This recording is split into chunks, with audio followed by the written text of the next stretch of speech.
Hello बच्चों, आप सब कैसे हो? आपको पता है आज हम क्या पढ़ने जा रहे हैं? आज हम पढ़ने जा रहे हैं महादेवी वर्मा जो हैं उनके बचपन के दिन। तो पहले हम देखते हैं पाठ की रूपरेखा। महादेवी वर्मा द्वारा लिखित ये पाठ एक संस्मरण के रूप में है। इसमें लेखिका ने अपने बचपन के उन दिनों का वर्णन किया है जब वे विद्यालय में पढ़ रही थी। लेखिका की साहित्य साधना के पीछे एक आजादी की प्रेरणा है, तो दूसरी ओर सामाजिक जो दायित्व है उनका बोध है। यहाँ प्रस्तुत अंश में लड़कियों के प्रति सामाजिक रवैया, विद्यालय की सहपाठिने, छात्रावास का जीवन और स्वतंत्रता आंदोलन के संघर्ष के प्रसंगों का अत्यंत मार्मिक वर्णन किया हुआ है। मतलब उसमें किया गया है। तो आप पॉइंट देख सकते हैं, कुल देवी की पूजा के उपरांत लेखिका का जन्म। अब लेखिका जो है वो परिवार में कई पीढ़ियों के बाद पैदा हुई, पहली लड़की थी। उनके परिवार में लड़की को पैदा होते ही स्वर्गलोक भेज देते थे। पर लेखिका के जो बाबा थे उन्होंने कुल देवी दुर्गा जी का पूजा करके लड़की मांगी थी। अतः लेखिका का जन्म होने पर उनकी बहुत आवभगत हुई। लेखिका को वर्षों से जो लड़कियों के साथ हो रहे अन्याय और भेदभाव की स्थिति जो थी, उस समय उन्हें सामना नहीं करना पड़ा था, क्योंकि वह मन्नत से मांगी गई थी। अब लेखिका को विभिन्न भाषाओं का ज्ञान है। अब लेखिका के बाबा जो है वो उर्दू, फारसी जानते थे। अब पिताजी ने अंग्रेजी पढ़ी थी। अब उस घर में हिंदी भाषा के वातावरण नहीं था। अब हिंदी घर में तब से प्रयोग में आने लगी जब लेखिका की माँ जो थी वो जबलपुर से उनके घर में आई थी। बाबा की इच्छा थी कि जो लेखिका है वो विदुषी बने। बालिका के संबंध में उनके विचार उच्च स्तर के थे। लेखिका की माँ पूजा पाठ बहुत अधिक करती थी। उन्होंने ही लेखिका जो है उन्हें पंचतंत्र का पढ़ना सिखाया। लेखिका ने संस्कृत तो पढ़ी, पर उर्दू फारसी पढ़ने में तो उनका मानो मन ही नहीं लगता था। लेखिका की शिक्षा दीक्षा। अब इसके बाद लेखिका को मिशन स्कूल में भर्ती कराया गया, लेकिन वहां भी उनका मन नहीं लगा। पांचवी कक्षा में उन्हें क्रॉसथवेट गर्ल्स कॉलेज में भेज दिया गया। वहां का जो वातावरण था वो अच्छा था। कॉलेज में हिंदू, ईसाई व अन्य धर्मों की लड़कियां भी पढ़ती थी। छात्रावास में सब लोगों के लिए एक ही मेस थी, मेस मीन्स जहां पर खाना मिलता है, और वहां खाने में प्याज तक नहीं डलती थी। छात्रावास में लेखिका और सुभद्रा कुमारी चौहान की मित्रता। तो छात्रावास में लेखिका को सुभद्रा कुमारी चौहान मिली। वे 7वीं कक्षा में पढ़ती थी और कविता भी लिखती थी। अब महादेवी वर्मा को भी कविता लिखने का शौक था, परंतु वह सुभद्रा जो थी वो उनसे उन्हें छुपाती थी।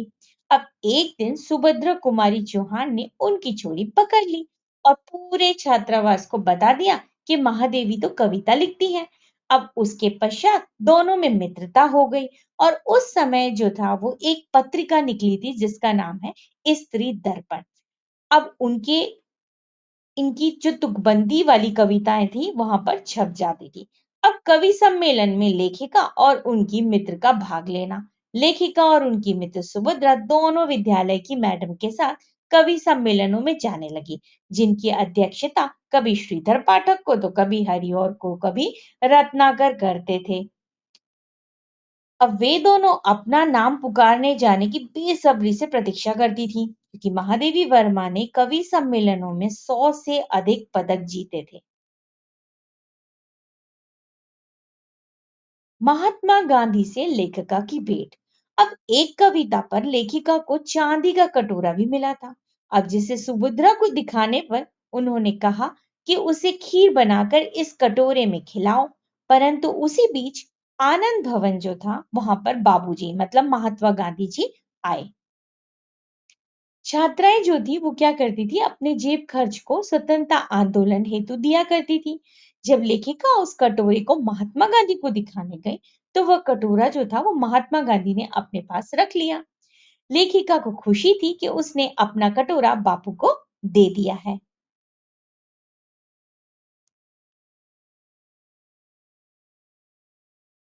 अब लेखिका को जोबिन सा का साथ मिलना, मतलब सुमित्रा जो कुमारी चौहान थी, जब वो छात्रावास छोड़कर चली गई, तब उनकी जगह एक मराठी लड़की थी जिसका नाम था जेबुन्नसा लेखिका। और वो उनके कमरे में आकर रहने लगी। अब उस समय जेबुन महादेवी का अधिकांश जो था वो काम कर देती थी।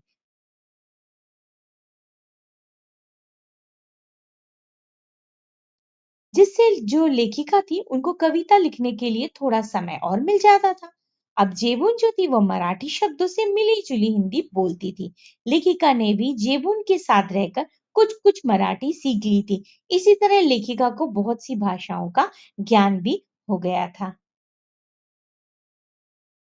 छात्रावास में एक जीनत बेगम नाम की शिक्षिका रहती थी, जो जेबुन को कभी-कभी टोक देती थी, परंतु जेबुन कहती थी कि मैं मराठी हूँ, तो मराठी बोलेंगे। वह मराठी महिलाओं की तरह जो किनारदारी साड़ी होती है और ब्लाउज होते हैं ना, वो पहना करती थी वहां पर। सांप्रदायिक सद्भाव का अनोखा विवरण। अब उस समय सांप्रदायिक भेदभाव दूर दूर तक भी दिखाई नहीं देता था। अवध की लड़कियां जो थी वो अवधी बोलती थी और बुंदेलखंड की बुंदेली। सभी जो थी वो एक मेस में ही खाना खाती थी, मतलब अलग अलग होते हुए भी सब लोग एक साथ मिलकर वहां रहते थे और एक साथ मिलकर खाना खाया करते थे। और सभी को हिंदू व उर्दू पढ़ाई जाती थी। सब जो प्रार्थना के साथ खड़े होकर एक साथ प्रार्थना बोलते थे। कहीं कोई भेद नहीं था उनमें। नवाब की बेगम साहिबा और लेखिका के बीच आत्मीय संबंध। अब इस पैराग्राफ को देखिए। जब महादेवी वर्मा नौकरी करने के लिए काशी विद्यालय में आई, तब वे बचपन की एक और घटना का उल्लेख करते हुए बताती हैं कि वो जिस कंपाउंड में रहती थी, वही बंगले में एक नवाब व उनकी जो बेगम साहिबा हैं, वो भी वहां आकर रहती थी। तो बेगम साहिबा के कहने पर जो लेखिका हैं और उनके परिवार के जो बच्चे हैं, तो उन्हें ताई साहिबा कहने लगे थे। मतलब वो बोलती थी मुझे ताई कहा करते थे। अब उनका एक बड़ा लड़का था जो प्रतिवर्ष लेखिका से राखी बंधवाता था। दोनों परिवार के जो बच्चे थे, उनके जन्मदिन साझे रूप से मनाए जाते थे। मतलब एक साथ कोई भी त्योहार होता था, वो मिलके मनाते थे। अब बेगम साहिबा द्वारा जो था वो लेखिका के भाई का नामकरण हुआ। अब लेखिका के यहीं एक छोटा भाई हुआ, तो ताई साहिबा को काफी खुशी यानी प्रसन्नता हुई। वो शाम को लेखिका के छोटे भाई के लिए ना कपड़े लेकर आई और ताई साहिबा ने उस बच्चे का नामकरण भी किया। उसका नाम रखा था, उन्हें मनमोहन रखा। वही मनमोहन जो है वो आगे जाकर जम्मू एवं गोरखपुर यूनिवर्सिटी का जो वाइस चांसलर होता है यानी कुलपति बने। अब लेखिका के कहने का तात्पर्य यह है कि उस समय सांप्रदायिक सद्भाव का ऐसा अनोखा वातावरण था, जो सिर्फ सपना सा ही प्रतीत होता है। बच्चों, इस कहानी में मैंने आपको छोटे छोटे पैराग्राफ में उनकी जो मुख्य चीजें थी उन्हें समझाया है। अगर आपको ये वीडियो अच्छा लगा हो तो प्लीज कमेंट्स करके बताइए।